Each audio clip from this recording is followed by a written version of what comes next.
Whanaketia, through pain and trauma, from darkness to light. Wakarihia ki tihi o mongarongo. The final report on the abuse and neglect of children, young people and adults in the care of the state and faith-based institutions in Aotearoa, New Zealand between 1950 and 1999.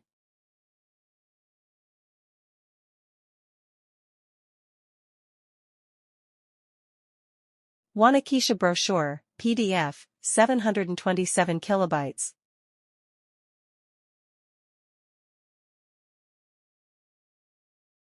State and faith-based institutions were entrusted to care for many thousands of children, young people and adults, between 1950 to 1999.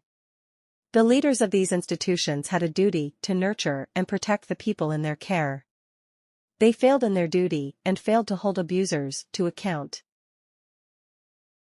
Instead of receiving care and support, an estimated 200,000 children, young people and adults in care were exposed to pervasive abuse and neglect. Whanaketia, through pain and trauma, from darkness to light, shines a light on what happened and why it happened. The report finds abuse did not occur solely due to the actions of a few bad apples, but that it was deeply rooted and enabled across all levels of the systems responsible for providing care.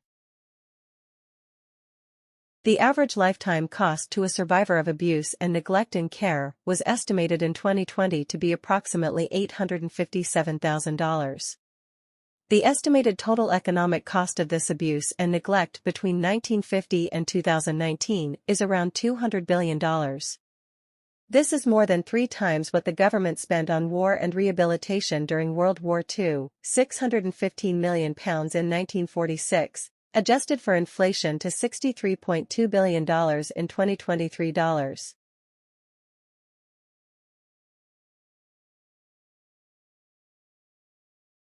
Many of the factors that contributed to the pervasive abuse and neglect the inquiry found are not confined to the past. The inquiry's report says fundamental changes are needed to safeguard the children, young people and adults who are in care today.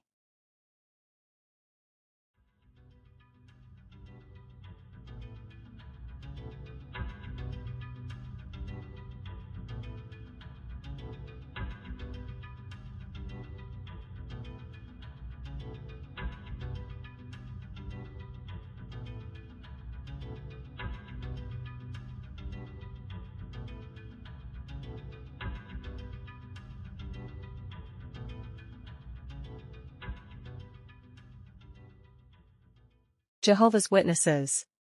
Case Study. Executive Summary. This is also at the beginning of the full report. Here's how to find it. From the main page, scroll to the bottom of the page.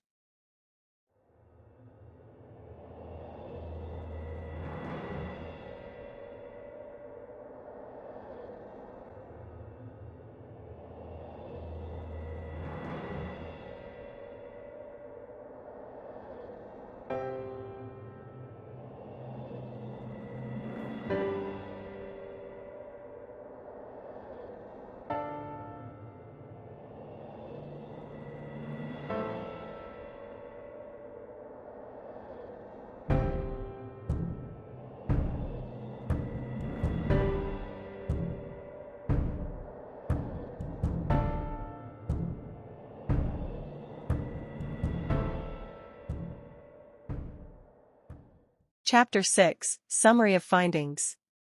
The inquiry finds that during the inquiry period, a. Elders in the Jehovah's Witnesses held positions of power and had status and authority conferred on them by the faith.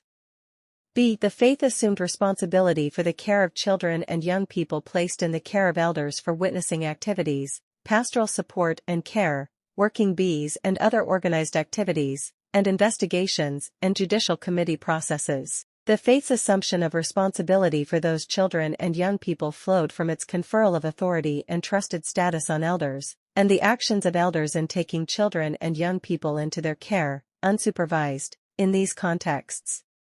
In those situations, children and young people were in the care of the faith.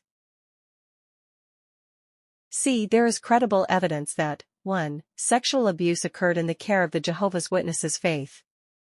2. The practice of elders questioning children or young people who were victims of sexual abuse during investigations and judicial committee processes was inappropriate and emotionally or psychologically abusive. D. There were factors that increased the risk of abuse in the care of the Jehovah's Witnesses, including 1. The status of leaders and the power imbalance between them and members of the faith in the context of elevated levels of influence within the faith.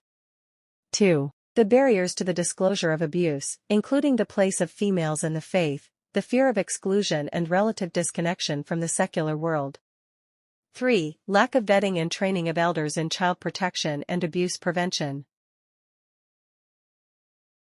E. The full extent of abuse in the care of the faith cannot be quantified for reasons including inadequate record keeping and the barriers to disclosure described above. F. Steps taken by the faith to prevent and respond to abuse in care were inadequate. In particular, 1. There was inadequate vetting and training of elders in child protection and abuse prevention. 2. The policies, rules, and standards relevant to child sexual abuse were from various separate directives from the governing body, across many different issues of different publications, all based primarily on passages from Scripture. 3. Processes for raising, handling, and responding to concerns or complaints of abuse in care were inadequate.